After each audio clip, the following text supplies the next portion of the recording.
माझ्या महाराष्ट्रातील बांधवांनो, भगिनींनो आणि मातांनो, नमस्कार. जय महाराष्ट्र. तसं बऱ्याच दिवसानंतर आपल्याशी मी संवाद साधतोय. मधल्या काळामध्ये काय काय घडलंय आणि काय काय घडतंय हे आपण सर्वजण पाहत आहात. एक विचित्र परिस्थिती अशी निर्माण झालेली आहे. नैसर्गिक आपत्ती पण येते आहे, कोविडचं संकट तर आहेच, त्यात एका बाजूला ऑलिम्पिक पण सुरू आहे. ऑलिम्पिकमध्ये सुद्धा आपले खेळाडू प्रयत्नांची पराकाष्ठा करतायत. विशेषतः नीरज चोप्राला त्याचं कौतुक तर केलंच पाहिजे, अभिनंदन तर केलंच पाहिजे, कारण देशाची मान त्याने उंचावलेली आहे. किती वर्षानंतर अजून मोजतो होता पण सुवर्णपदक त्यांनी मिळवलेलं आहे.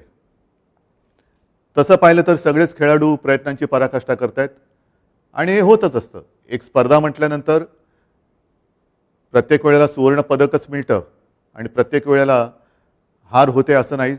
हार जीत होतच असते आणि ते त्याच पद्धतीने आपण घ्यायला पाहिजे.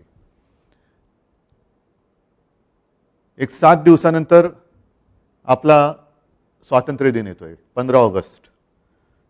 75व्या स्वातंत्र्याच्या वर्षात आपण आपला देश पदार्पण करणार आहे.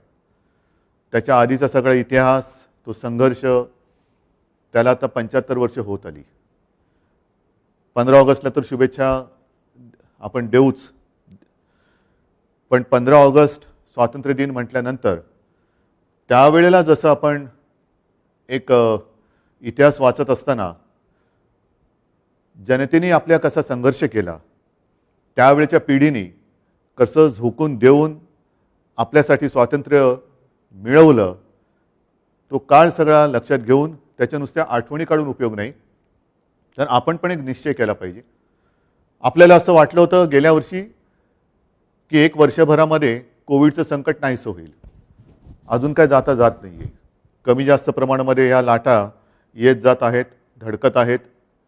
किती लाटा येतील, किती वेळेला आपल्याला या लाटा धडकणार आहेत ह्याचा अजूनही अंदाज येत नाही.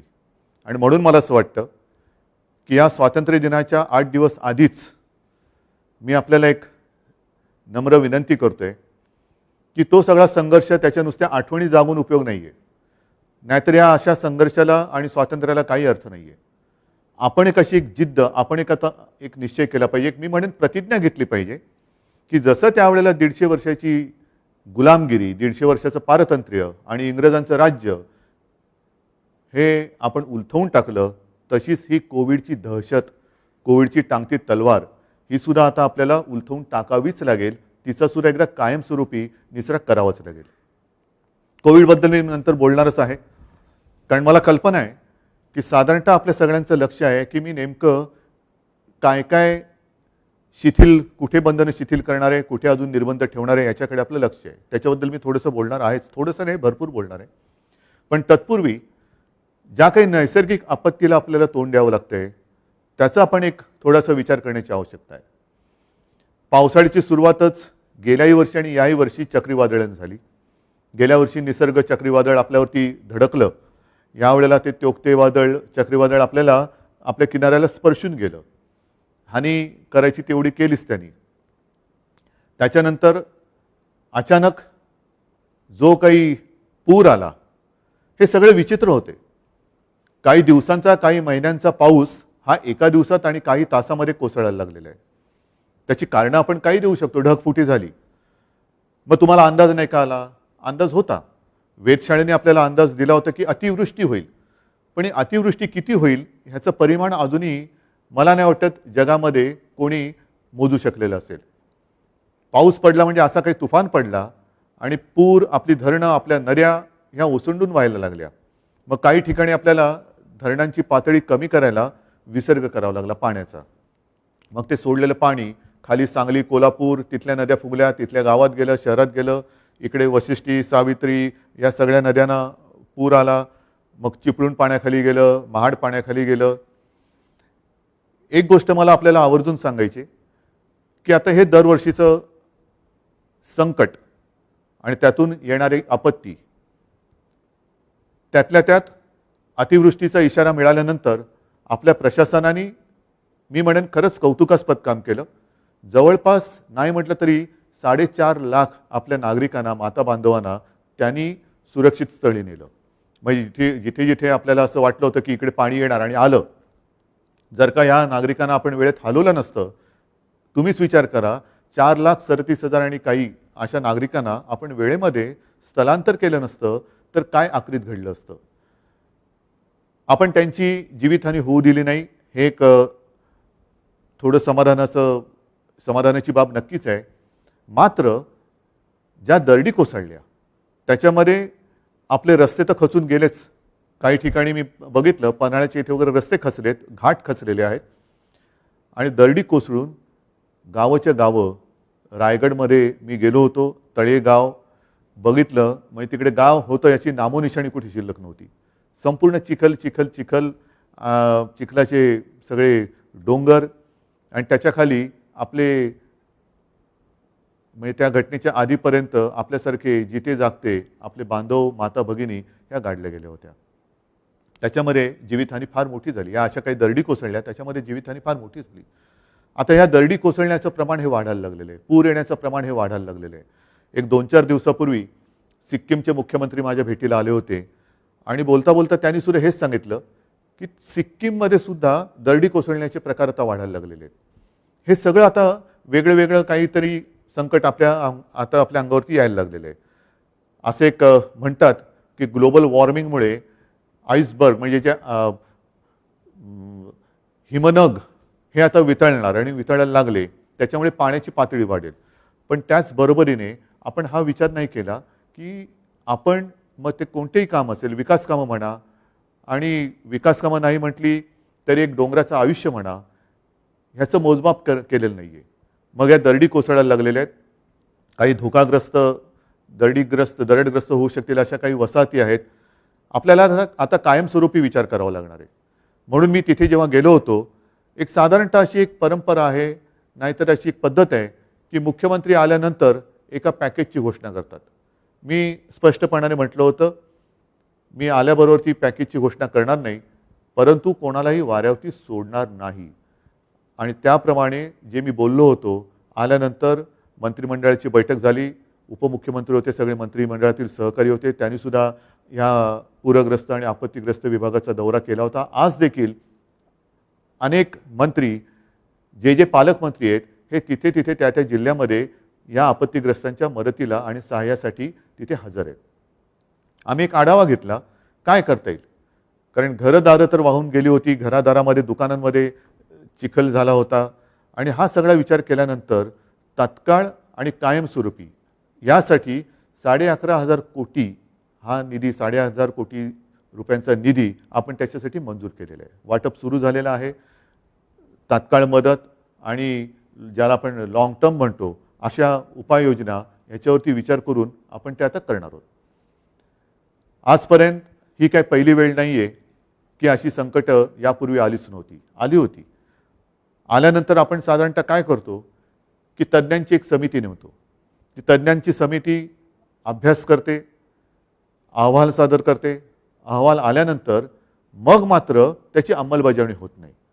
मग कशाला नेमायच्या समित्या, कशाला घ्यायच्या अहवाल. आता ती वेळ ही गेलेली आहे आणि नवीन वेळ अशी आलेली आहे की आजपर्यंत ह्या ज्या काही अहवालामधल्या सूचना आहेत त्यासुद्धा मला येत्या आठवड्यात येत आहेत, त्यासुद्धा येत आहेत. त्या अहवालातल्या सूचना घेऊन त्याच्यावरती नुसता विचार मंथन नाही, चर्चा चर्वण नाही, तर जर गरज असेल तर वेळ प्रसंगी कठोर उपाययोजना करून आपल्याला हे पुढे येणारं संकट हे थोपवावंच लागेल. कारण नाहीतर मग नुसत्या याच गोष्टी होत राहणार. मी जिथे जिथे गेलो अनेक ठिकाणी, म्हणजे माझ्यासमोर मी आकडे ठेवलेले आहेत. 349 निवारा केंद्रांमध्ये जवळपास आपण 50,000 नागरिकांची सोय केलेली आहे, जवळपास 50,000. पण त्यांच्यापैकी ज्यांना मी भेटलो त्यांचं सगळ्यांचं म्हणणं हेच होतं की आता याच्यावरती आम्हाला कायमस्वरूपी तोडगा द्या. एक तर आपल्याला ह्या धोकादायक वस्त्या आहेत ज्या कधी त्यांच्यावरती दरडी कोसळू शकतात, त्यांचं पुनर्वसन करावं लागेल. काही ठिकाणी जिकडे गावामध्ये पाणी घुसतं, चिपळूणमध्ये असेल, महाडमध्ये आहे, सांगली आहे, इकडे पाण्याचं व्यवस्थापन, पुराचं व्यवस्थापन हे करण्यासाठी एक दूरगामी योजना ही आपल्याला आखावीच लागेल आणि त्या दृष्टीने सरकार पावलं टाकतंय. हे झालं ह्या आपत्तीच्या बाबतीत. त्याच्यानंतर काही सामाजिक विषय आहेत. आपल्याला कल्पना आहे मधल्या काळामध्ये मी त्याच्यानंतर उपमुख्यमंत्री आपले अजितदादा आणि अशोकराव हे आपल्या देशाच्या माननीय पंतप्रधान मोदीजींना जाऊन आम्ही भेटलो होतो आणि त्यांना आपल्या राज्याच्या काही गोष्टींबद्दल सहकार्य करण्याची विनंती केली. बाकीच्या गोष्टी मी आता सांगत बसत नाही, पण त्याच्यात 2 गोष्टी होत्या. एक म्हणजे ह्या आपत्तीच्या वेळेला NDRFचे जे निकष आहेत मदतीचे ते आता जुने झालेत. 2015 प्रमाणे आपण मदत आता देऊ शकत नाही, आता वाढीव मदत द्यायला पाहिजे आणि म्हणून आम्ही विनंती केली की NDRFची जी काही मदत येते त्याचे निकष आता काळानुरूप हे बदलायला पाहिजे, मदत ही वाढवली पाहिजे. हा एक मुद्दा झाला. आणि दुसरा महत्त्वाचा मुद्दा तो म्हणजे आरक्षणाचा. मराठा आरक्षण आहे, ओबीसींचं आरक्षण आहे. ओबीसींचं आरक्षण, राजकीय आरक्षण हे रद्द केलं गेलेलं आहे. आपण ज्याला एम्पिरिकल डेटा म्हणतो त्याची मागणी केलेली आहे की आम्हाला जनगणना करायची आहे आणि ती जर केली गेलेली असेल तर त्याची माहिती केंद्राने आपल्याला द्यावी. आणि दुसरा महत्त्वाचा मुद्दा होता जो मराठा आरक्षणाच्या बाबतीत होता आणि आहे तो म्हणजे आरक्षण देण्याचा अधिकार सर्वोच्च न्यायालयाने सांगितलं होतं की हा अधिकार राज्याला नाही, केंद्रालाच आहे. म्हणून आपण त्यांना विनंती केली होती एक तर आपल्या अधिकारामध्ये या समाजातील सगळे जे माझे गोरगरीब आहेत त्यांना त्यांचा न्याय हक्क मिळवून द्या, त्यांना आरक्षण द्या आणि नाही तर 50% अट शिथिल करून आपण राज्यांना म्हणजे आम्हाला हा अधिकार द्यावा. आता ही विनंती केल्यानंतर एक 2 दिवसापूर्वी आपल्याला सर्वांना कल्पना आहे की हा जो आरक्षणाचा अधिकार आहे तो केंद्राने आता लोकसभेमध्ये त्याच्यावरती चर्चा होईल, पण एक ते आता त्या घटनेत दुरुस्ती करतायत की 50 आपलं आरक्षणाचा अधिकार जो आहे तो राज्यांना परत देणार. माझी विनंती आहे आणि मला विश्वास आहे की नुसते अधिकार राज्याने देऊन आता होणार नाही, कारण 50%ची अट जोपर्यंत शिथिल होत नाही तोपर्यंत आपल्याला वाढीव आरक्षण हे देता येणार नाही. मग पुन्हा तो सगळा अभ्यास करावा लागेल आणि मग ते काय कमिशन नेमा, त्यांचा अहवाल घ्या, मग त्याच्यामध्ये ते सिद्ध करा. त्यापेक्षा 50%ची अट शिथिल करून आम्हाला तुम्ही द्या, आम्ही ज्यांना ज्यांना द्यायचं आहे जे योग्य आहे त्या सर्वांना आमच्या अधिकारामध्ये आम्ही त्यांचे ते न्याय हक्क मिळवून देऊ. हे जर का नाही झालं तर नुसते अधिकार आपल्याला देऊन काही उपयोग होणार नाही. आणि मला विश्वास आहे की माननीय पंतप्रधान जसं त्यांनी राज्यांना अधिकार देण्याचं एक मान्य केलं तर ही अटसुद्धा ती काढतील हा मला विश्वास आहे. बघूया 2-4 दिवसात आपल्याला कळेल. आता हे झाल्यानंतर महत्त्वाचा जो मुद्दा आहे तो म्हणजे कोविड. अजूनही कोविड जात नाही आहे. ही आपत्ती अजून काही जात नाही आहे. किती वेळा आपण हे असं उघडझाप करत राहायचं. पहिली लाट आली, दुसरी लाट आली, गेल्या वर्षीचे सण आणि या वर्षीचे सण अजून तसे पूर्ण सुरू नाही झाले. अजून आपले गणपती बाप्पा यायचे आहेत, मग आपली नवरात्री सुरू होणार, मग दिवाळी येणार, हे सगळं सुरू होणार. गेल्या वर्षी सणांच्या नंतर 2 लाटा आपण अनुभवल्या. आज देखील तो सगळा काळ आठवला तर अंगावरती काटा उभा राहतो, अंगावरती काटा उभा राहतो. या काळामध्ये आपण एक गोष्ट शिकलेलो आहोत की जर हा संसर्ग थोपवायचा असेल तर कोविडसाठी ज्या काही आपल्याला गोष्टी पाळायच्या आहेत त्या पाळाव्याच लागतील. आता लसीकरणाचा वेग वाढलेला आहे. आपण एका दिवसामध्ये मला असं वाटतं की 8 लाख लोकांना लसीकरण केलेलं आहे. हा आपला एक मी विक्रम ह्या अर्थाने नाही म्हणत, पण ही आपली क्षमता आहे. 10 लाख 15 लाख इथपर्यंत सुद्धा आपण जाऊ शकतो. साहजिकच आहे लसचा साठा, लसचा पुरवठा हा जसा जसा वाढतोय तो वाढतोय. दर महिन्याला थोडा वाढत जातोय. तसा लसीकरणाचा आपला वेग हा सुद्धा वाढत जाणार आहे. पण जोपर्यंत लसीकरण एका ठराविक टक्क्यामध्ये आपलं पूर्ण होत नाही तोपर्यंत मात्र काही वेळेला आपल्याला काही गोष्टी या पाळाव्याच लागणार आहेत. मी जे आपल्याशी बोलतो आहे ते बोलताना आपण नुसतंच लॉकडाऊन करून गप्प बसलेलं नाही याची आपल्याला कल्पना आहे. आरोग्य सुविधा आपण वाढवत आहोत, दर दिवशी वाढवत चाललेलो आहोत. पूर्ण राज्यामध्ये जर का तिसरी लाट आली, येऊन नये पण आली तर गेल्या वेळेला आपण कुठे कमी पडलो त्याचा आढावा घेऊन आरोग्य सुविधांमध्ये आपण वाढ करत चाललेलो आहोत. म्हणजे साधारणतः सांगायचं झालं तर लॅब ज्या आहेत, प्राथमिक गोष्ट कुठे होते सुरू, चाचणी, टेस्टिंग लॅब ह्या मी तुम्हाला अनेकदा सांगितलेल्या आहे. पूर्वी आपल्या राज्यात ज्या 2 होत्या त्या आपण आता 600च्या वरती नेलेल्या आहेत. नंतर आयसोलेशनचे बेड्स हे पूर्वी काही हजारात होते, आता जवळपास 4.5 लाखाच्या वरती आपण नेलेले आहेत. ICU बेड्स हे आयसोलेशन वेगळे आणि ICU वेगळे. ICUचे बेड्स आता आपल्याकडे साधारणतः 34,507 आहेत. ऑक्सिजनचे बेड्स हे आज आपल्याकडे 1,10,683 आहेत ऑक्सिजनचे, ज्याची गरज गेल्या वेळेला खूप आपल्याला लागली होती. साधारणतः 80,000 रुग्ण हे त्या पीकच्या वेळेला ज्यांना ऑक्सिजनची गरज होती त्यांना ह्या बेडचा उपयोग झाला होता. व्हेंटिलेटर्स आज आपल्याकडे साधारणतः 13,500 आहेत. बाकी मास्क वगैरे ह्या तर गोष्टी झाल्याच, त्या तर आहेतच. विशेष म्हणजे आपल्याला सर्वांना कल्पना आहे की गेल्या वेळेला एक फेब्रुवारीमध्ये आपल्याला असं वाटलं होतं की कोविड गेला. जशी आज परिस्थिती आहे तशीच त्यावेळेला होती, आजच्यापेक्षा अधिक चांगली होती. आज अजूनही आपण त्या आकड्यावरती आलेलो नाही आहोत. आणि मग विदर्भामध्ये थोडीशी आपल्याला एक वाढ दिसायला लागली होती, अमरावती आणि त्या परिसरामध्ये. सगळेजण सांगत होते कुटुंबाच्या कुटुंब बाधित होत आहेत, गावाच्या गावं बाधित होत आहेत, काय कळत नाही आहे, बंधनं अजून आम्ही लावतोय तरीसुद्धा काय होत नाही आहे. त्याच्यानंतर लक्षात आलं की तो जो काही व्हेरियंट होता, विषाणू होता, कोविडचाच पण अवतार बदललेला होता, डेल्टा, ज्याने आता जग व्यापून टाकलेलं आहे. म्हणजेच काय की आता विषाणूसुद्धा वेगवेगळे अवतार घेतोय. मग हे अवतार कळणार कधी आपल्याला? ते कळेपर्यंत त्याचा प्रसार झपाट्याने झालेला असतो. कारण डेल्टाचा प्रसार हा फार झपाट्याने होतो आणि त्याची घातकतासुद्धा म्हणजे फुफ्फुस वगैरे या आपल्या अवयवांवरती तो फार वाईट दुष्परिणाम करतो. तर हे वेळेत ओळखण्यासाठी मुंबई महापालिकेमध्ये गेल्या आठवड्यामध्ये आपण जिनोम सिक्वेन्सिंग लॅब सुरू केलेली आहे. देशामधली माझ्या माहितीप्रमाणे ही पहिली आणि एकमेव महापालिका आहे जिने आपल्या नागरिकांसाठी ही सुविधा उपलब्ध करून दिलेली आहे. साहजिकच आहे, मुंबई महापालिकेने ही लॅब सुरू केली म्हणजे फक्त मुंबईपुरताच त्याचा उपयोग मर्यादित राहणार नाही आहे. आपल्या राज्यात जिथे जिथे आपल्याला शंका येईल की इथे विषाणूचा अवतार बदलला आहे का, नवीन काही व्हेरियंट आला आहे का, अशी सगळी सॅम्पल्स इकडे आणून आपण त्याचं चेकिंग करू शकतो, करणार आहोत आणि वेळेमध्ये आपण सावध होऊ शकतो. आता या सगळ्या गोष्टी करत असताना साहजिकच आहे काही जिल्ह्यांमध्ये आपल्याला कल्पना आहे की गेल्या आठवड्यात आपण दुकानांच्या वेळा वाढवून दिल्या. एक 4 वाजेपर्यंत होत्या त्या 8 वाजेपर्यंत दिल्या. त्याच्यानंतर मॉर्निंग वॉक असेल, बाहेरचं फिरणं वगैरे असेल, ही बंधनं आपण शिथिल केली. हे करत असताना आपल्याला कल्पना दिली गेली होती की राज्यामध्ये कोविडची परिस्थिती संमिश्र आहे. राज्यात काही ठिकाणी कोविड तसा बऱ्यापैकी आटोक्यात आहे, काही ठिकाणी अजूनही काळजी ही घेणं गरजेचं आहे. आता काळजी घेण्यासारखी ठिकाणं कोणती आहेत?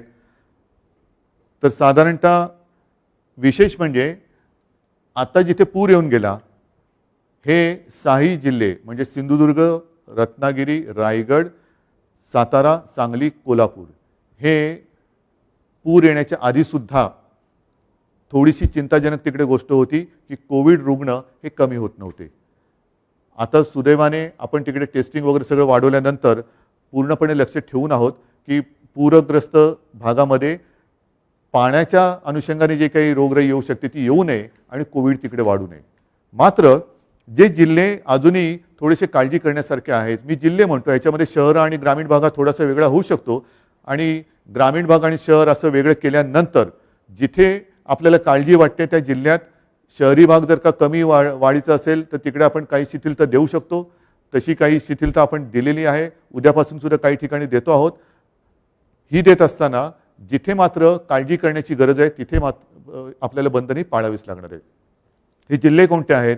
तर एक पुणे आहे जिकडे 900 केसेस रोजच्या दिसत आहेत, अहमदनगर आहे जिकडे 800 केसेस रोजच्या आहेत, सोलापूर आहे जिथे 600 केसेस जवळपास, मी हे अंदाजे आकडे सांगतो, 600 म्हणजे कधीतरी 600 पेक्षा कधीतरी 600 पेक्षा थोडे जास्त होऊ शकतात. कोल्हापूरला आज देखील 500 रोजचे येत आहेत. सांगलीला मी म्हटलं होतं पण सांगलीसुद्धा 600 केसेस रोजच्या येत आहेत. साताऱ्याला 500 येत आहेत. सिंधुदुर्गला जिल्ह्याच्या मानाने 150 केसेस ह्या रोजच्या मिळत आहेत. रत्नागिरीला 150 आहेत, बीडला 250 आहेत. म्हणजेच काय की ह्या जिल्ह्यांमध्ये आपल्याला आजही काळजी घेण्याची ही गरज आहे. मग आता ही काळजी घेताना तिथलं जे काय स्थानिक प्रशासन आहे त्या प्रशासनाची जबाबदारी ही फार मोठी आहे. गेलं वर्षभर ही आपली प्रशासकीय यंत्रणा ह्या कामामध्ये थकलेली मी म्हणत नाही, पण तेच ते काम करते आणि त्यांच्यावरचा ताण हा वाढत चाललेला आहे. आणि म्हणून मी सुरुवातीला जे म्हटलं की आपण काही गोष्टी ठरवायला पाहिजेत. मी अनेकदा अनेक कार्यक्रम आपल्यासमोर मांडलेले आहेत. त्याच्यामध्ये कोविडमुक्त गाव, करोनामुक्त गाव हा एक कार्यक्रम आहे. आणि मला सांगायला एक समाधान वाटतं की बऱ्याच सरपंचांनी, मी जेव्हा त्यांना या आपल्या अशा माध्यमातून भेटलो होतो, त्यांनी आपलं गाव करोनामुक्त करण्याच्या दिशेने योग्य पावलं टाकायला सुरुवात केली होती. बघूया येत्या काही दिवसामध्ये आपण ही पावलं टाकत किती पुढे जातो आहोत. लसीकरणाच्या बाबतीमध्ये मी आपल्याला सांगितलं की लसीकरण करताना आपल्याला वेग आता वाढवत आहोत. आणि 2 डोस घेतलेले नागरिक किती आहेत, आपल्याला थोडीशी एक वर्गवारी करावी लागते की लसीचे 2 डोस कोणी घेतलेले आहेत, 2 डोस पूर्ण करून 15 दिवस किती जणांचे झालेले आहेत, आणि मग त्यांच्या हालचालींवरती आपण किती निर्बंध आणण्यापेक्षा किती शिथिलता देऊ शकतो. या सगळ्या गोष्टी करताना ज्याला आपण कोविड ॲप्रोप्रिएट बिहेवियर म्हणतो, म्हणजे मास्क घालणं, हात धुणं आणि अंतर राखणं, या काही गोष्टी आपल्याला इतर ठिकाणी सुद्धा आणणं गरजेचं आहे. इतर ठिकाणी म्हणजे कुठे, तर मी उद्योजकांना सुद्धा सांगितलेलं आहे, ऑफिसेसना पण सुद्धा मी सांगतो आहे की तुम्ही सुद्धा तुमच्या कामाच्या कार्यालयीन वेळा ज्या आहेत त्याची विभागणी करा. आपल्याला बंद करण्यामध्ये काही मजा येते अशातला भाग नाही. मी तर म्हणतो 24 तास आपण उघडे ठेवू, सगळे कारभार आपले 24 तास उघडे ठेवू, पण कामाच्या वेळा त्याची विभागणी करू.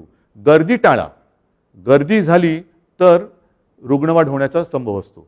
आणि ह्या सगळ्या गोष्टींचा विचार केल्यानंतर एक 2-3 दिवसापूर्वी माझ्याकडे महाराष्ट्रातील रेस्टॉरंटचे असोसिएशनचे सगळे लोक आले होते आणि त्यांनी मला विनंती केली. मी समजू शकतो की अडचण सगळ्यांनाच आहे की आम्हाला 4 वाजेपर्यंतच मुभा आहे, पुढे कसं करणार.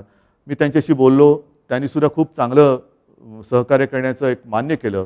मला म्हणाले, उद्धवजी आपण म्हणता ते आम्हाला मान्य आहे, पण आम्ही साधारणतः कधी उघडू शकतो. आणि मी त्यांना सांगितलं की येत्या सोमवारी म्हणजे उद्या आपण राज्यातल्या टास्कफोर्सचा जो एक आढावा घेतो, टास्कफोर्स एक आढावा घेतं आणि मग त्यांच्याकडनं काही नियमावली आपण समजून घेतो की काय करायला पाहिजे, काय करावं आणि काय करू नये.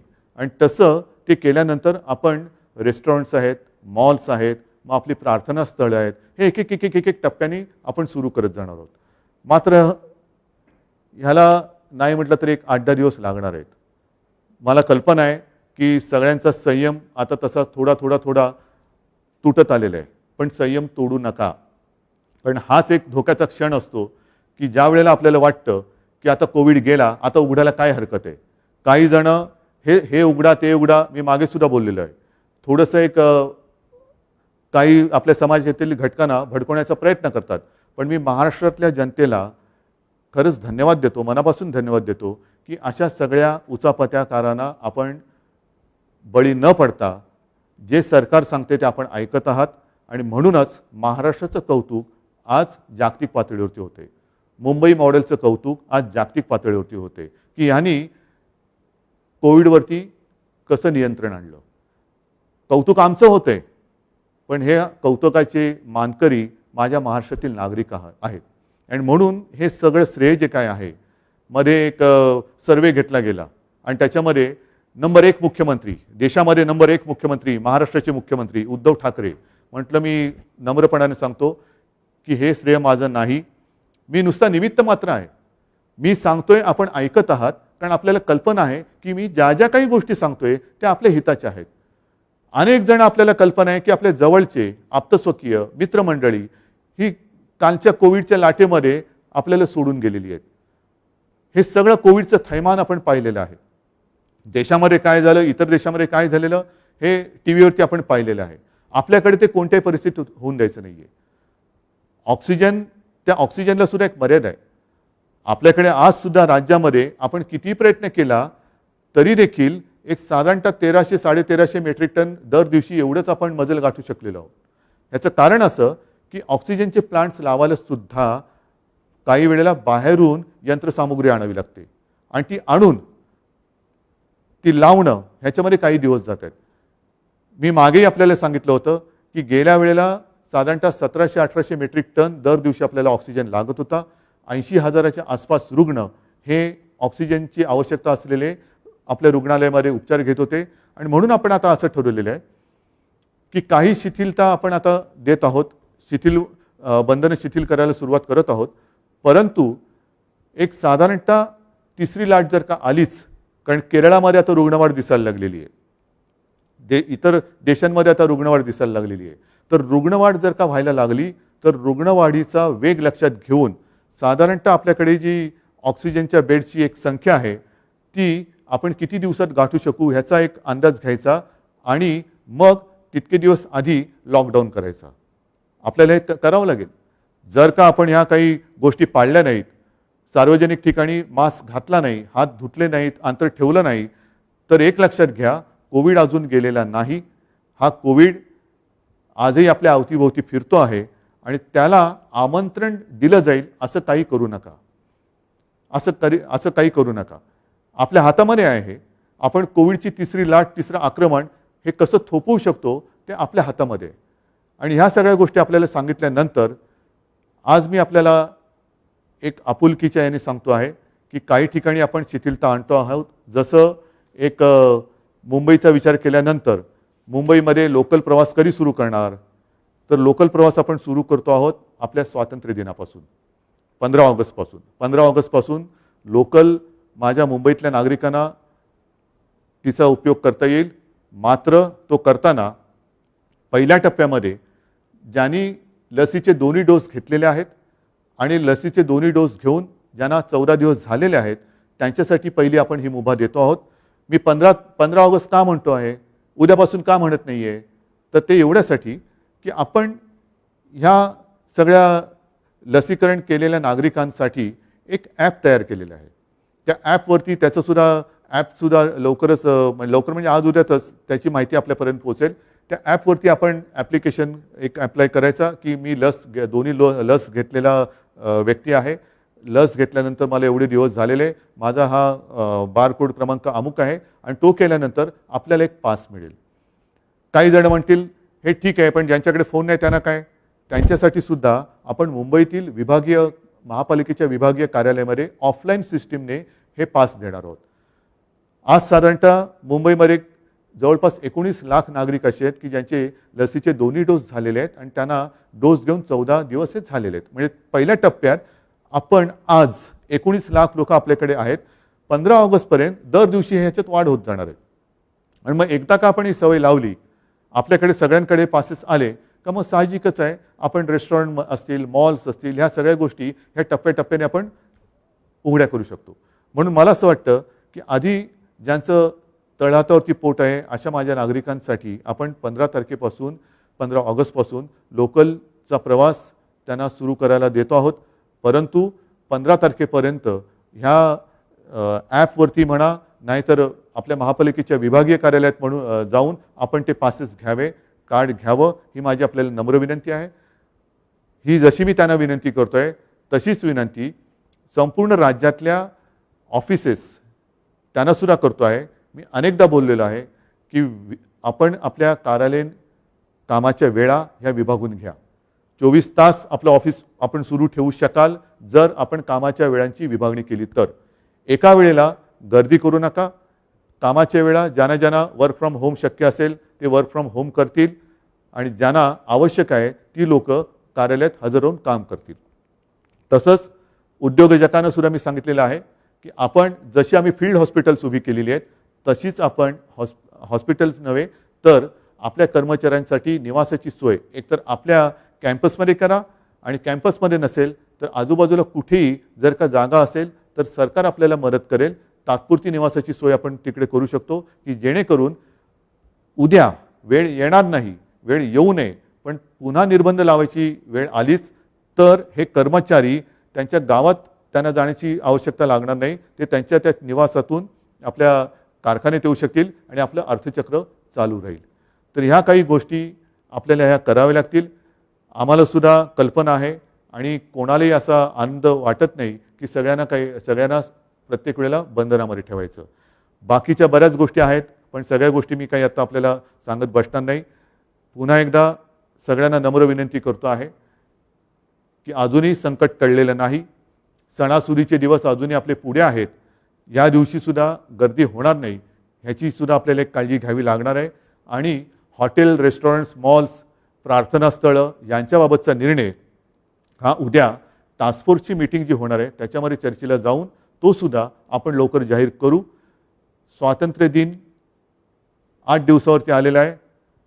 तोपर्यंत आपण एक मनामध्ये निश्चय करूया, प्रतिज्ञा करूया की यावर्षी मात्र या स्वातंत्र्य दिनापासून आम्ही सगळेजण शपथबद्ध होत आहोत की लवकरात लवकर आम्ही कोविडपासून मुक्ती, माझा देश, माझं गाव, माझं शहर, माझं कुटुंब सगळेजण आम्ही कोविडमुक्त होऊ. आणि हे स्वातंत्र्य जसं त्यावेळेला लोकमान्य म्हणाले होते की स्वराज्य हा माझा जन्मसिद्ध हक्क आहे आणि तो मी मिळवणारच, त्याच स्वराज्यामध्ये आता कोविडपासून मुक्तता मिळणं हा माझा जन्मसिद्ध हक्क आहे आणि तो मी मिळवणारच हा निश्चय करूया.